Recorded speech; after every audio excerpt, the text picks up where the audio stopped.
À partir de janvier 2025, les industries utilisant le gasoil comme source d'énergie vont bénéficier d'une réduction de 50% sur le droit de douane des importations du gasoil. C'est ce que prévoit la loi de finances 2025 récemment adoptée en Conseil des ministres. Cette dérogation concerne exclusivement le gasoil utilisé pour les machines et les engins mobiles non routiers des entreprises extractives et manufacturières exerçant sur le territoire national. Cette disposition de la nouvelle loi de finances a pour but, selon l'exécutif togolais, de soutenir les entreprises locales. Ainsi, l'Office togolais des recettes OTR rendra public dans les jours à venir une liste des entreprises éligibles à cette disposition de la loi de finances. La liste sera accompagnée de la quantité de gasoil autorisée par cette loi de finances conformément aux entreprises. Cette liste des entreprises se fera par rapport aux critères stricts que ces dernières doivent remplir. Ces dernières années, le prix du gasoil a connu d'importantes fluctuations exacerbées par les variations des marchés internationaux. En mars 2022, le litre du gasoil est passé de 520 francs à 605 francs CFA. Une nouvelle hausse l'avait porté à 660 francs CFA en mai 2022 pour atteindre le pic de 850 francs CFA en juillet de la même année. Une accalmie a été observée en janvier 2023, rabaissant le litre de gasoil à 775 francs. Par ailleurs, le ministère chargé du commerce a été désigné comme seul responsable de contrôle et de l'application de cette nouvelle disposition de la loi de finances 2025.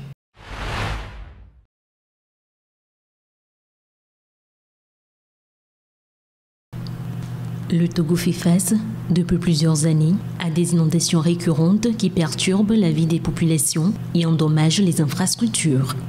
En 2024, malgré les actions engagées en début d'année, les pluies diluviennes ont causé de nouvelles inondations, particulièrement dans la région du Grand Lomé. En mai, des quartiers comme Avedi et Ségbé ont été submergés, tandis qu'en octobre, d'autres zones ont également été touchées, aggravant les conditions de vie déjà précaires de nombreuses familles. Pourtant, en janvier 2024, le gouvernement avait annoncé un plan visant à renforcer les infrastructures d'assainissement. Ce programme prévoyait notamment la construction de 50 km d'ouvrages de drainage dans des quartiers comme Bay, Sagbado et Agoué, le curage des bassins, l'entretien régulier des lacs et stations de pompage et le débouchage des exutoires de la plage de Lomé. Malgré ces initiatives, les bassins de rétention et les systèmes de drainage ont, une fois de plus, montré leurs limites face à l'intensité des précipitations. Face à ces nouvelles inondations que le pays a connues, une série d'actions supplémentaires a été annoncée pour 2025. Parmi elles, l'aménagement de la dépression du triangle des rails au coin d'Obéavou, la poursuite de l'installation de systèmes de pompage dans des zones vulnérables comme Avatame et Boumamé. Une dotation initiale de 1,4 milliard de francs CFA a été allouée pour soutenir ces efforts. Bien que ces actions visent à atténuer les conséquences des inondations, la répétition de ce phénomène souligne la nécessité d'approches plus durables et de solutions structurelles à long terme pour mieux prévenir et gérer ces crises climatiques.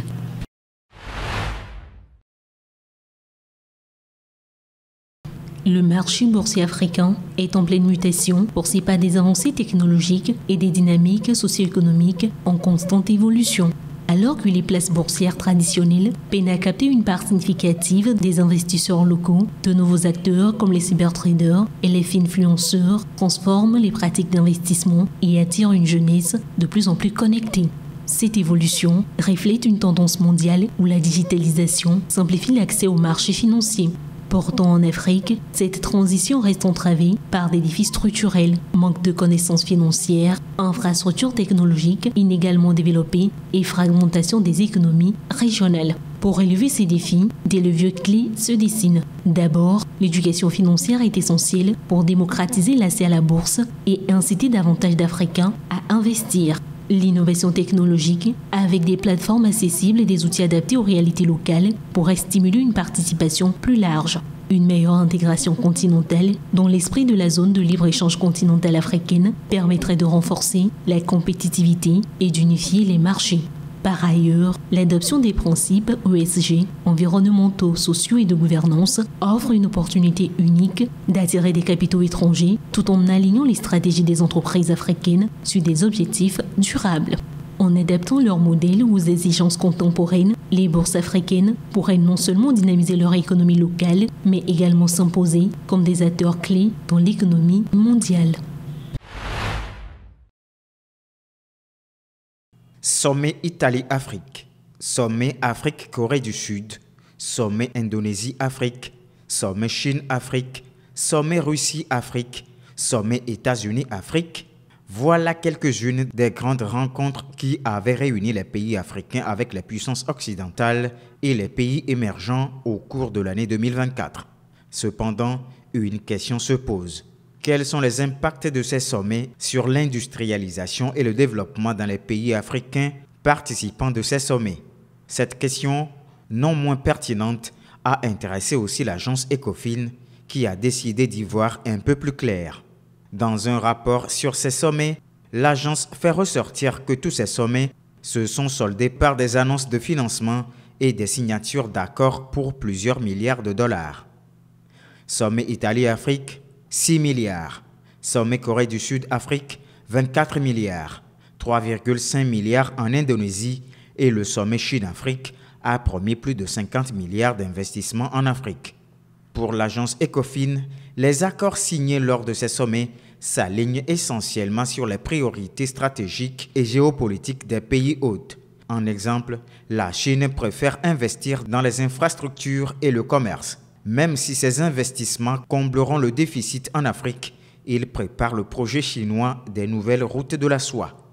Les États-Unis sont dans l'agrobusiness, les services financiers et l'énergie. La Russie, quant à elle, oriente sa coopération vers la sécurité. Au final, les pays africains constatent que ces accords ne répondent pas totalement aux besoins de la transformation de leurs économies par des politiques industrielles. Par contre, ils ne font qu'aggraver l'endettement du continent, selon le rapport de l'agence Ecofin.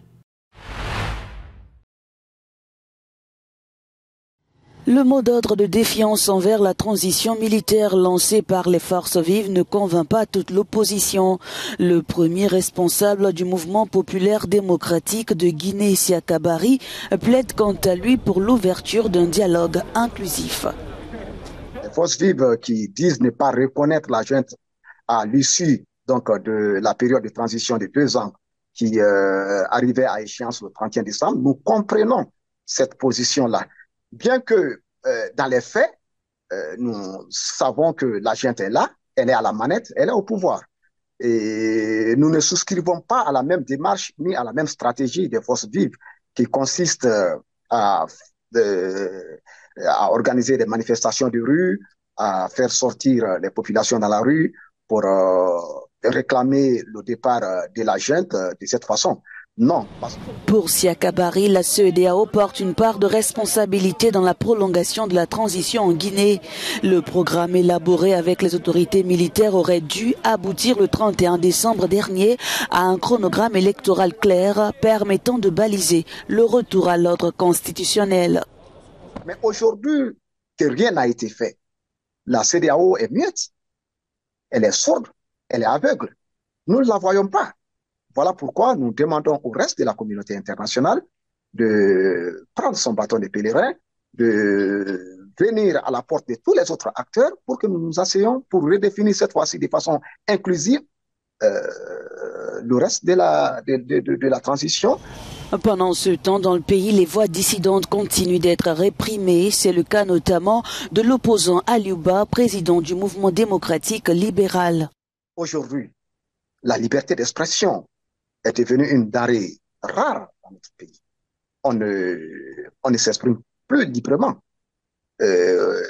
Comme le disait l'autre, certainement on nous garantit la liberté d'expression, mais on ne nous garantit pas la liberté après l'expression. Et Aliouba est victime aujourd'hui de cela. L'organisation d'un référendum en vue de préparer les élections annoncées par le chef de la transition, Mamadi Doumbouya, laisse l'opposition perplexe.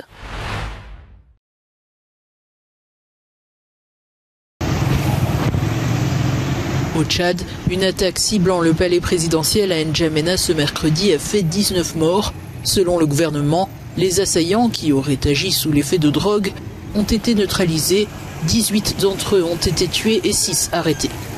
On a constaté qu'ils avaient beaucoup d'alcool, des petites bouteilles d'eau remplies d'alcool, on dirait du whisky ou quelque chose comme ça. Et avec un peu de drogue, ils étaient complètement drogués, du moins les survivants. Il y a eu 18 morts de leur côté et 6 surveillants qui sont entre les mains des forces de la justice. Jugé non terroriste, cette attaque intervient après des législatives controversées, renforçant les doutes sur la stabilité du régime en transition de Mahamat Idriss Déby Itno. Le mot d'ordre de défiance envers la transition militaire lancé par les forces vives ne convainc pas toute l'opposition. Le premier responsable du mouvement populaire démocratique de Guinée, Siaka Barry, plaide quant à lui pour l'ouverture d'un dialogue inclusif. Les forces vives qui disent ne pas reconnaître la junte à l'issue de la période de transition de 2 ans qui arrivait à échéance le 31 décembre, nous comprenons cette position-là. Bien que dans les faits, nous savons que la junte est là, elle est à la manette, elle est au pouvoir. Et nous ne souscrivons pas à la même démarche ni à la même stratégie des forces vives qui consiste à organiser des manifestations de rue, à faire sortir les populations dans la rue pour réclamer le départ de la junte de cette façon. Non. Pour Siaka Barry, la CEDEAO porte une part de responsabilité dans la prolongation de la transition en Guinée. Le programme élaboré avec les autorités militaires aurait dû aboutir le 31 décembre dernier à un chronogramme électoral clair permettant de baliser le retour à l'ordre constitutionnel. Mais aujourd'hui, que rien n'a été fait. La CEDEAO est muette, elle est sourde, elle est aveugle. Nous ne la voyons pas. Voilà pourquoi nous demandons au reste de la communauté internationale de prendre son bâton de pèlerin, de venir à la porte de tous les autres acteurs pour que nous nous asseyions pour redéfinir cette fois-ci de façon inclusive le reste de la transition. Pendant ce temps, dans le pays, les voix dissidentes continuent d'être réprimées. C'est le cas notamment de l'opposant Aliouba, président du mouvement démocratique libéral. Aujourd'hui, la liberté d'expression est devenue une denrée rare dans notre pays. On ne s'exprime plus librement. Comme le disait l'autre, certainement on nous garantit la liberté d'expression, mais on ne nous garantit pas la liberté après l'expression. Et Aliouba est victime aujourd'hui de cela. L'organisation d'un référendum en vue de préparer les élections annoncées par le chef de la transition, Mamadi Doumbouya, laisse l'opposition perplexe. C'est un militaire sans expérience politique qui est aujourd'hui à la tête du Liban. Le chef de l'armée libanaise Joseph Aoun a été élu président du pays ce jeudi après plus de 2 ans de blocage. La session de vote était la 13e tentative de l'Assemblée législative d'élire un successeur à Michel Aoun dont le mandat s'est achevé en octobre 2022. En raison des changements régionaux rapides, nous avons une occasion historique d'entamer un dialogue sérieux et équitable avec l'État syrien dans le but d'aborder toutes les questions en suspens entre nous. En particulier la question du respect de la souveraineté et de l'indépendance des 2 pays, du contrôle des frontières dans les 2 sens et de la non-ingérence dans les affaires intérieures de l'un ou l'autre pays. Le vote a eu lieu quelques semaines après qu'un accord de cessez-le-feu ait mis fin à un conflit de 14 mois entre Israël et le groupe militant libanais Hezbollah. Joseph Aoun, qui n'a aucun lien de parenté avec l'ancien président, était largement considéré comme le candidat préféré des États-Unis et de l'Arabie saoudite.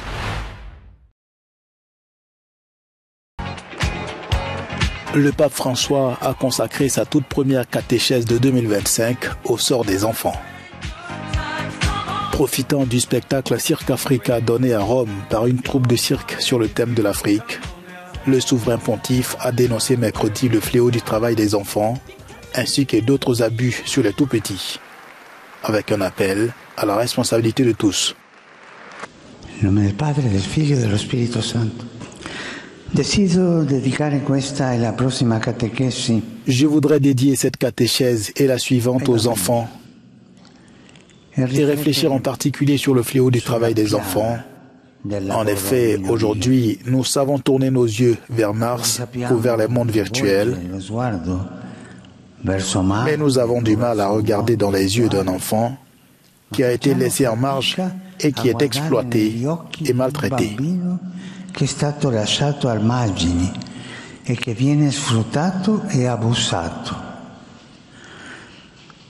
Le siècle qui génère l'intelligence artificielle et conçoit des existences multiplanétaires n'a pas encore pris la mesure du fléau de l'enfance, humiliée, exploitée, mortellement blessée. Pensons-y. Sous l'admiration du pape, Cirque Africa a offert cette gigantesque fresque de marionnettes et d'acrobates à l'auditorium du Vatican.